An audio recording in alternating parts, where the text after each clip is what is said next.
Hello everybody, I hope you're doing well. Today we're going to talk about healing or how to deal with our emotions. But we have to first talk about this first topic, which is healing. That's how we deal with our emotions. We define healing as the process of acceptance, of letting go of those patterns that are present in our lives that are causing a repetitive cycle in behaviors and reactions in ourselves. So if we define it that way, we can see that our thought patterns are the ones that are responsible for these reactivities. And if we have taken the path of identifying who we truly are to step into our true identity, then we can not only understand reality as it is, but also to dispel, as it were, these emotions or thought patterns that are causing this sort of trouble in our minds. And so the first step that we need to take, of course, is to go back to the nature of who we are when we recognize that we are not this body or this mind, and definitely not these thoughts that keep repeating. And we remain there for long enough, and this is where meditation is, of course, a crucial point, where we simply abide in the essence of the self, and while we remain there, we strengthen this capacity that we have to be in the truth, be in reality, as opposed to in the character of the ego, which is really the one that is responsible for creating the reactivity that we call emotions. And so by remaining there, we're able to see from a neutral point the thought patterns that are coming to elicit these reactions in ourselves. Now see, emotions in general are these combinations of thoughts and body sensations, and they start as a thought. We also have a body sensation because our identity is mixed up with the thought. So again, this is where the ego comes to play. And so that is the basis of what any sort of healing really is about. It's all about recognizing these unconscious patterns that are coming up as conditioned thoughts and conditioned behaviors that we have. And so when we bring awareness to it, when we stand in our own presence and allow these thoughts to be, then they can actually be seen for what they are. Now, as usual in meditation, there are a couple of things that we need to become aware of and maintain present at all times, which is, the first one is to not avert these thoughts. We tend to resist these thoughts in one way or another. We do it unconsciously. This is not something that we consciously decide, but we are unconsciously wired to reject these thoughts, to repress these thoughts. And so what is left is to allow them to be. And the other thing that we do is that we board them, so to speak. We get involved with them. And that is the other way in which we can give reality to these thoughts, give life to them. We're lending our vital energy, our life force, to these thoughts as identity, as ego. And so being able to remain neutral in the presence of these thought patterns is the beginning of healing. But of course, this doesn't happen right away. This is a process in which we are allowing the behaviors, the thought patterns, to come to our field of awareness.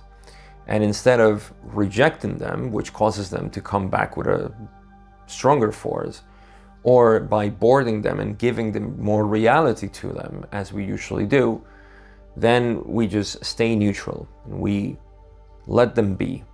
There is no judgment there. There is no expectation that something will happen.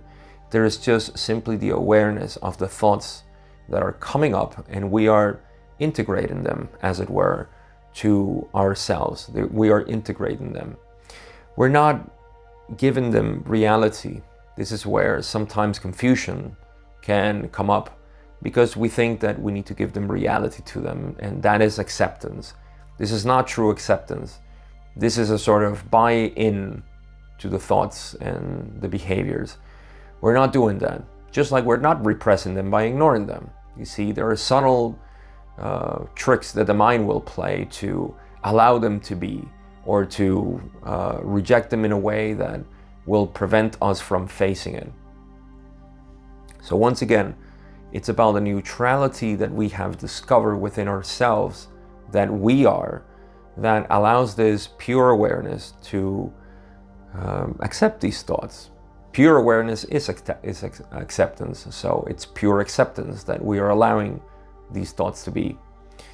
And now, over time, you may see this as a progression.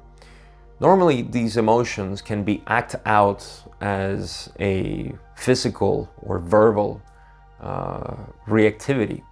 And so we begin to see these reactivities as coming out unconsciously.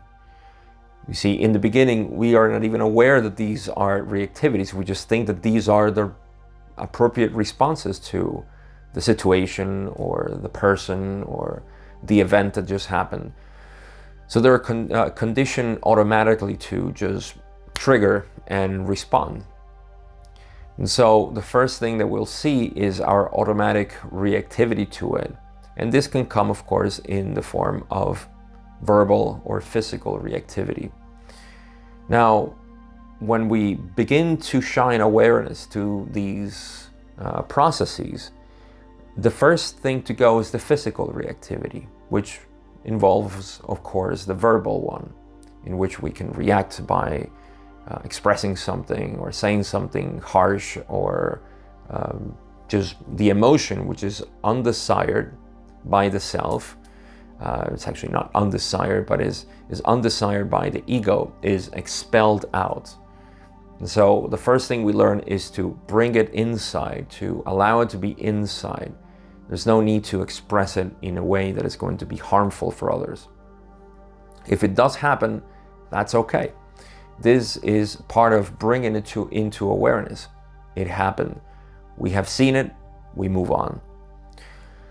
But the next step, as we continue to bring awareness, is that it will be inside of us. This emotional reactivity will be so close to us that it's going to bring us more elements into our awareness for us to study, to analyze, it's a scientific approach to our life, to our mind.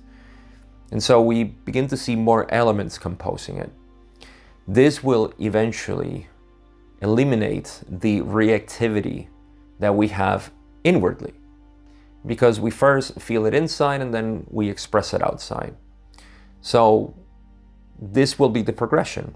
The emotion will still come up in us. It'll feel like a burning sensation, or a feeling of void inside, or some sort of high that comes up and it comes down again. And it's just these physical sensations that are caused by the mental reactivity that we have to certain thoughts. And these are triggered by the situations that we face outside. So this stimulation is part of the healing process that causes the friction necessary for us to bring new patterns to the reactivity that used to be there. And so that friction is seen inside first as emotional. A lot of emotions are coming up through the situation. Eventually the emotion will disappear, and what will be left is a sort of ashes of the emotion, which is just a memory of how we used to react. These are the steps in which we usually see the emotions being healed. And you can throw in anything here, because what we're looking at here is the components, the elements that make up every single part of us that needs healing, let's say. And so when we talk about shadow work, this belongs in this category, because shadow work is accepting those parts of ourselves that we normally have in a corner that we don't look at. We don't pay attention to it, and we just shove it on the side by saying this is not good. This is a part of me that is dark and it's not good. Inner child is the same thing, because inner child is simply the healing of those things that haven't been processed because they happen at a very early age in which we didn't have the capacity to allow them to be in our being. They were too strong. And so inner child behaviors will be seen here too. Traumas that may have happened at any point in the past, whether physical or mentally, emotional, of course, they all come up. And they are also made up of the same elements I just discussed. Thought patterns that are stimulated by external situations. And so every single element that we see in healing is here. Even what sometimes is supposedly needed as regressions. You need to go back into a different life. All of this seems to be locked on a wall that needs to be processed in a different way. All of that is present right now, and it's depicted, projected in your reality. Everything that you may carry over from your past life or past lives are present right now. And if they are relevant, trust me, they're being triggered right now by your life. That's how the self gets purified. It doesn't need to go back, it's always present. So trust that is always in there. When you begin to see it this way, there is no need for recurring into different modalities, but just to remain into the essence of it. You could use other modalities to heal the process of yourself, of you as a harmonious self, but there is no absolute need to follow a specific method, as long as that method includes these elements of awareness, of bringing awareness to your reactivities, to your reactions, to anything that may come up. That is in essence the process of healing. And the signs, the alarms here are the emotions, because the emotions are the ones that are signaling us that, hey, this is not part of ourselves. This is not a right thought. This is not a proper behavior. And so we feel it internally as something undesired. But what is undesired is the thought pattern to be part of ourselves. It's not part of ourselves. It's just something that needs to become aware in the presence of our own selves. So this is just another way in which this method of simply being present, of becoming aware that you are this awareness, can help in all of these spiritual processes that we call healing. And of course, nothing is away from awareness. Awareness is the biggest element, or the most important element, the central element of every single endeavor that we have in the spiritual path. And so emotions, again, are simply signals in the body that there are thought patterns that are being repeated and need to be healed. It's as simple as that. In the Law of One, Ra says that the balanced self has only one emotion, and that emotion is love. There is no other emotion. Everything else is just a repression of that love. Love can be translated into also acceptance. Lack of acceptance is resistance, and resistance to the reality that we're living is what causes the emotions. So you can see the whole pattern there. That's all I wanted to share today. I hope this is helpful in your process, and I have nothing else to say, but thank you for watching or listening, and I'll see you in the next video.